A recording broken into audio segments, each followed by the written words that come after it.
So here's how to make delicious, nutty, fruity, gluten-free flapjack with just a handful of ingredients. The first thing you need to do is take about 50 grams, 50-60 grams of peanut butter. I'm using the smooth one here.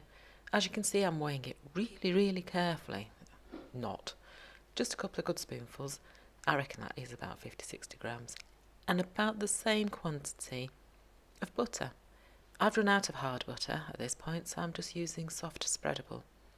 It doesn't matter, it works just as well as the hard stuff. So what I want to do now is just gently melt those two butters together over a low heat. And while I'm waiting for those to melt, I'm going to add some golden syrup. It should be a couple of tablespoons really, but as you can see, I'm running out quickly of my stock of ingredients. I need to go shopping. If you haven't got golden syrup, ordinary brown sugar will work fine. And if you haven't got brown sugar, white sugar will be perfectly acceptable as well. So melt that.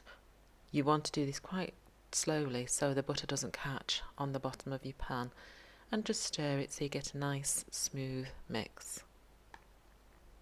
So keep stirring it to make sure it doesn't stick on the bottom, and once it's melted I'm going to add a couple of splashes of vanilla extract. Just adds that little bit of extra flavour to the mix. So stir that vanilla in, and now it's time for my secret ingredient. It's Tesco's, I think it's Tesco's or Sainsbury's, free from muesli. It's got all the dried fruits in it that you need, it's got nuts in there. So rather than doing the oats and then adding lots of other ingredients, just put your muesli in.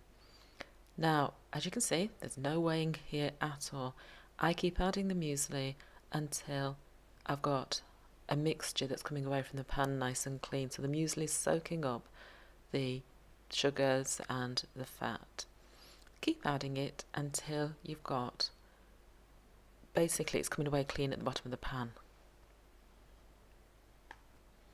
And when you've got your mixture looking right, grease your tray for the oven. I've not made a huge amount of flapjack today, so I'm just using a very small square glass tray there, you can see. Pop it in and then put it in the oven. I cook mine at about 180 degrees C, that's on a fan, just for 10-15 minutes until the top starts going golden.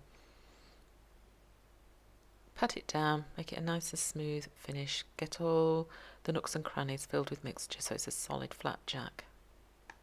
And when it's cooked, you've got a nice golden topping to it.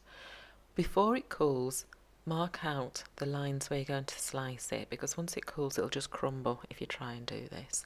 So I'm using just an ordinary kitchen knife and I'm just going to slice that into mouth-sized portions. And then it's simply a case of leaving it to cool, and when it's cool you'll find it comes out of that tray really easily, and it's ready to serve. Enjoy. Yum.